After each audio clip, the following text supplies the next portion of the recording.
So I'm here in my sewing room working on getting my applique block prepped. You can see here I'm tracing around the templates that I've made and that I put on the fabric.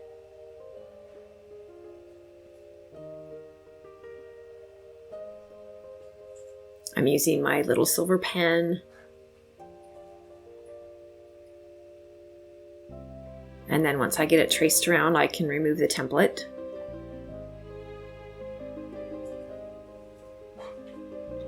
And I'm putting them on the picture as I go to keep track of them since there's so many pieces.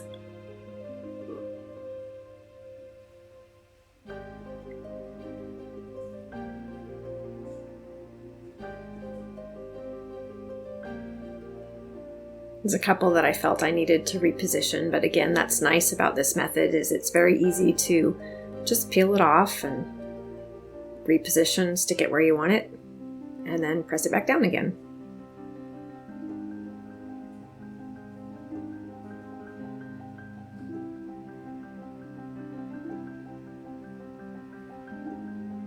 And then again the next piece, and then I'll be able to trace around it as soon as I get them pressed again.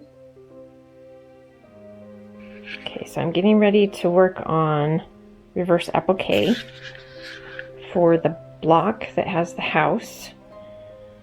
Even though I tried to simplify it, it's rather complicated. So I need my little bitty iron, scissors, and a pointy stick because it's going to be little bitty pieces. I have made templates out of freezer paper doubled up, and they are on the reverse side of the fabric. I have a little container for some starch, and I have some spray starch. So I'm going to get started on that.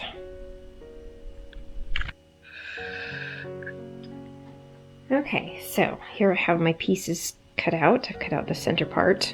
I've done little tiny notches on the curves, as you can see. I have a Q-tip, and I'm going to use that to put some spray starch on. I've heard of people using paintbrushes. It probably would work better, but I don't have a paintbrush for it. And I've protected my ironing surface with another cloth behind it.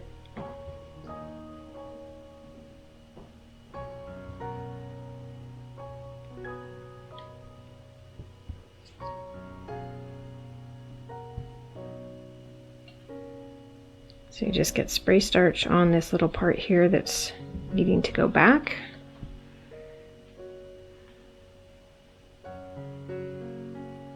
And we're just going to press this back with my little bitty iron.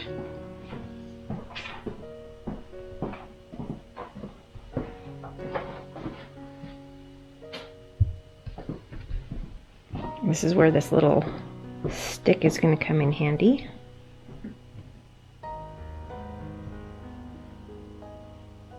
Let's try this side, because that can help hold it so that I'm not burning my fingers.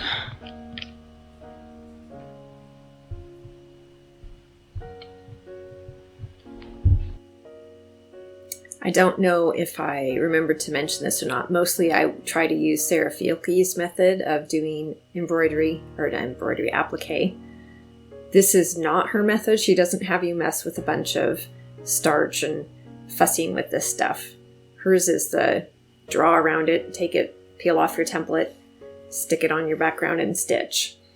But because these are such teeny tiny pieces, I felt that I needed to have them starched to help hold them. Now that I have the piece starched, I'm able to remove the template by peeling it off carefully.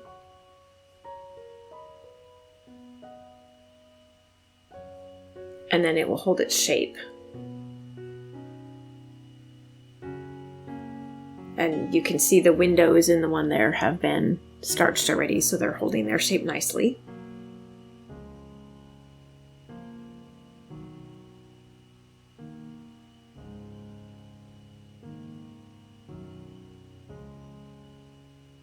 And now you can see that piece is ready to go. And it just makes it, I love the portability of having the applique project ready.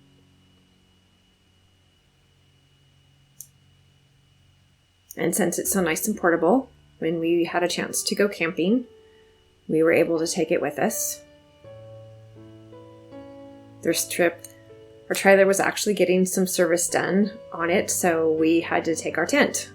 Hadn't been planning on tent camping again, but here we are. The nice thing was we do have a wood stove for our tent, which is a lifesaver because it was like 20-25 degrees. Nice warm fire is lovely though.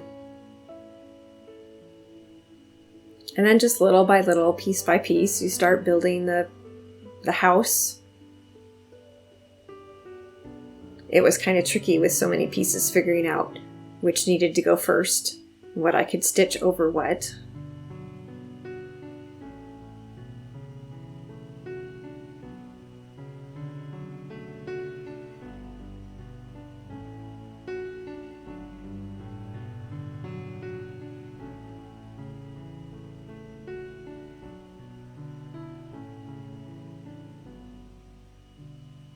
But it's fun being able to just sit down for a little bit and stitch around the curves of the tree, or to put the next piece of the house on.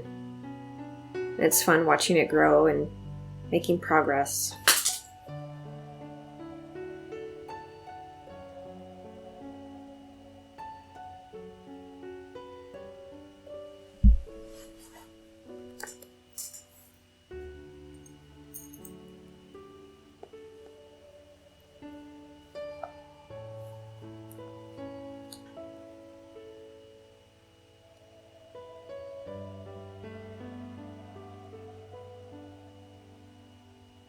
At times I felt like I was never going to get done stitching all these pieces on.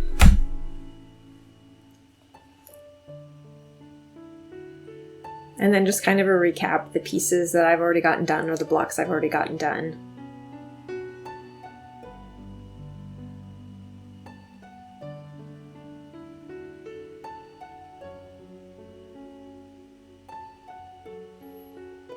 And finally finishing with the house. I still have to embroider details on it, but the actual applique part is finished.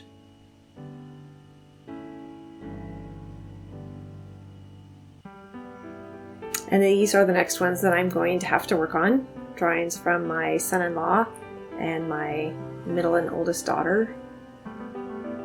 Apparently nobody in my family understands simple, so I'm going to have to figure out how to simplify these as well, but try to stay true to what they drew. That'll be challenging.